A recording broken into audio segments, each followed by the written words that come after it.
What's up guys, my name is Sean Hudspeth and I'm a professional racing driver with Ferrari. Today we're here at Ital Auto Singapore to test drive the new Ferrari Roma.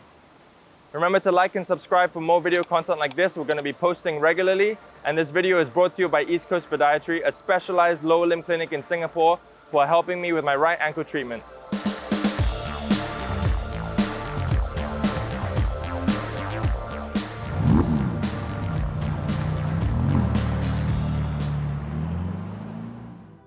First of all, this is a Ferrari, which is the most iconic automotive brand in the world, with the most incredible racing history. A name that has been associated with 16 World F1 Constructors Championships and 238 race victories. However, the first thing that you notice is that this car is super easy to drive. It's not intimidating at all. The steering is light, the gearbox isn't jerky at low speeds, the throttle is smooth, it's extremely comfortable. This is easily one of the most comfortable cars I've ever driven. The 18-way electrically adjustable seats are just superb. There's even Apple CarPlay and a great sound system too. So all of this is great and everything, but the question is, does the Roma drive like a real Ferrari? Let's find out. So I'm going to use the gear selector to put the car into manual mode, so I have control over the paddles.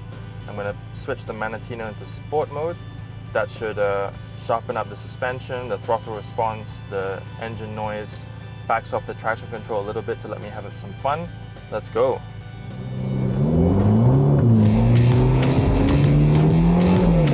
Wow.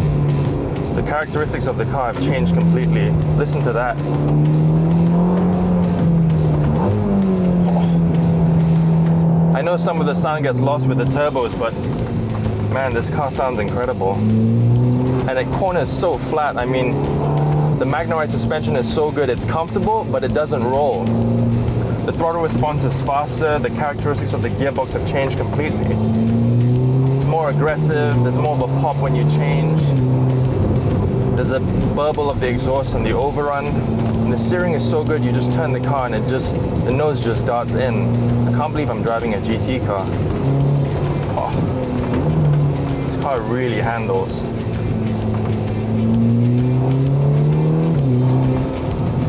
There's so much confidence from the brakes. I mean, these carbon ceramics are incredible. You can really lean on them. Oh, what a great noise. Woo!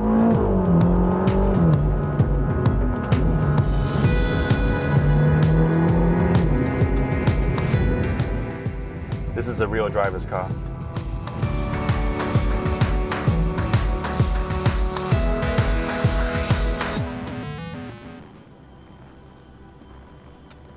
So I think this is one of the best looking cars that you can currently buy today. I mean, especially in this color, it just looks exquisite.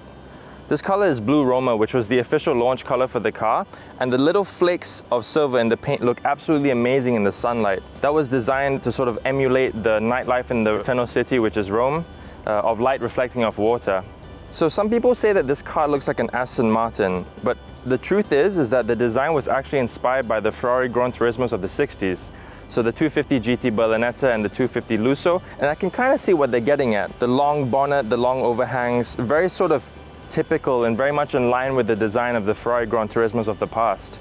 So the Ferrari designers say that this sort of lovely shark nose effect at the front looks like it's been carved out of a single block of metal, and I think it looks absolutely stunning. They even say that from some angles, it looks like the car is leaping forward. Whoa. So these matrix LED headlights on the Roma were inspired by the lovely Ferrari Monza SP1 and SP2s. And they're very special because they can be run in high beam all the time at night. And when they detect an oncoming road user or another car in front of you, they automatically create a cone of shadow around that road user so you don't end up blinding or dazzling them. So the side of the car is very, very elegant. And actually, the fact that you can order the car without the Ferrari shield here sort of complements this clean, almost understated look. So the rear of the car is actually one of my favorite angles. I love the modern take on these quad Ferrari taillights. It's a sort of modern take on the very traditional design. I love the subtle Nolder here created by carving out the volume. I think it looks absolutely fantastic. And this here is the rear spoiler, which is actually active and comes up over 100 kilometers an hour automatically. And when it's not needed, it's retracted into the body of the car. That generates around 50% of the downforce of the car, with the other 50% coming from the vortex generators on the floor. The reason why you can't manually control the rear wing is because the Ferrari designers didn't want to ruin this lovely clean design when the wing is not in use. So that's an example of the sort of perfect symbiotic relationship between the Ferrari designers and the engineers. So this key is absolutely gorgeous. I much prefer it to the sort of oblong looking one with all the buttons. And there's actually a special place to put it in the car. There's a little slot where the key just slides in, and it looks really, really nice with the Ferrari logo there, but it doesn't have to be in that position when you drive the car.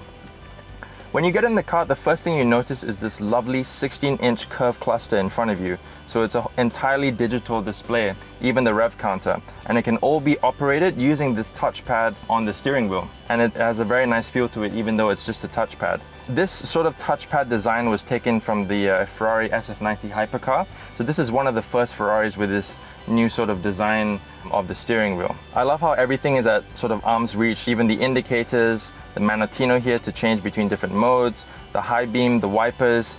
Everything is easily accessible, and it's very much in line with Ferrari's eyes on the road, hands on the wheel driving philosophy.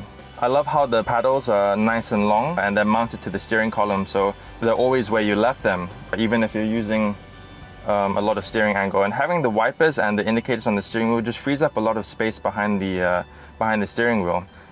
And I love these very futuristic air conditioning dials. I think they look absolutely fantastic. This dual cockpit design is really, really growing on me, and Ferrari are moving more towards this sort of approach with their newer cars. It was originally introduced and patented on the Ferrari GTC4 Lusso, the four-seater.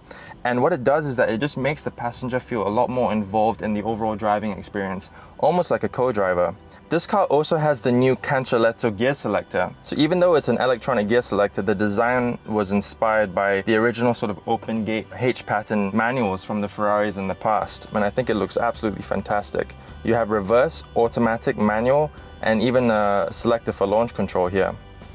So I love this 8.4-inch vertical screen here on the center console. It's all touchscreen, and you can use it to adjust the climate control, the 18-way electrically adjustable seats, the navigation, and a whole lot of other things as well. I like this optional passenger display here. It's 8.8 inches. It's all touchscreen as well and interactive. And there's even a little place here for your smartphone. So there's also a very advanced ADAS system with this car, with all sorts of cool technology like lane departure warnings, traffic signal recognition, automated emergency braking, and even a 360 view camera, which makes parking this car easy. Now, before we go any further, I just want to say a big thank you to my title sponsor, East Coast Podiatry. They are a specialized clinic in Singapore for incredibly fast and effective treatments. I really wanted to have them as my team podiatrist, as they have been keeping me pain-free so that I can perform at my best. When I broke my ankle, they handled my post-op treatment, and it was just amazing. This was like the ultimate test. I had to recover from a broken ankle in a matter of weeks, so they were pressed for time, working against the clock.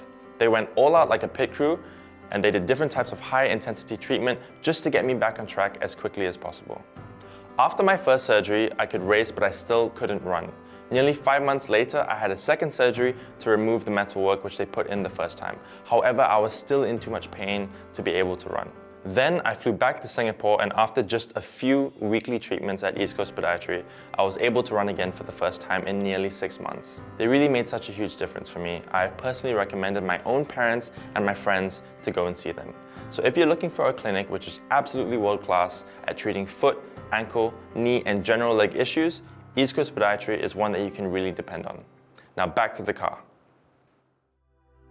I mean, Ferrari did design the Roma to be an everyday car. The visibility is good, there's tons of headroom, the boot size is decent, there are even small 2 seats in the back if you have kids, or if you want to take people with really short legs.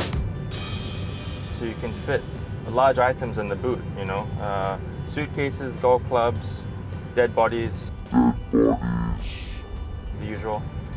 The car also has very compact dimensions. It's actually less than 2 meters wide, so it is practical for city use. The exhaust note is also nice, but it's not overly loud, so if you're driving with a passenger, you can easily have the conversation without having to shout. So just to give you guys a bit of background, the Dolce Vita period in Italy was a time in the 1950s and 60s when the economy was booming, everybody wasn't stressed, everybody was enjoying life. And that's the sort of idea that Ferrari use or are using to market this car. So it's known as La Nuova Dolce Vita, which means the new Dolce Vita, the new sweet life. This sort of translates to the idea of being able to enjoy the pleasure and thrill of driving a Ferrari anywhere and anytime. So performance, but combined with a maximum level of usability as well. Ferrari described this car as a Formula One in an evening attire, and that's because the subtle, almost understated exterior of the car hides what's underneath one of the most thrilling and best performing mid-front engine V8s that Ferrari has ever produced. So what do I mean by mid-front engine? Basically, even though the engine is mounted in front of the cockpit, so in the front of the car, it's actually mounted so far to the center that it's behind the front axle. So technically it is a mid-engine car. That's why you get this 50-50 weight distribution, which makes the driving experience so fun. So it has the new Ferrari 8-speed dual clutch gearbox, which is so fast and smooth and was actually derived from the Ferrari SF90 hypercar. So what does 8-speed mean? It means that it has 8 gears, so the ratios are shorter, so you get better acceleration, it's more fun to drive, but also with the additional 8th gear, it just means that the fuel economy is better. So when you're cruising on the highway in 8th gear, you have less emissions. One of the unique things about the Roma is that it's not replacing a current Ferrari, like for example how the F8 replaced the 488 and the Portofino replaced the California.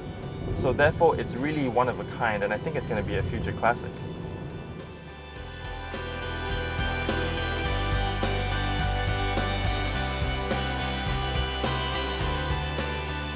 So I hope you guys liked the video. I absolutely loved the car. It's definitely one of my first choices for everyday life in Singapore. Remember to follow me on my social media and follow me on my racing journey in 2022. Stay tuned for more videos. Listen to that! Oh, so much fun. Very easily and conveniently. Okay, there's not enough space.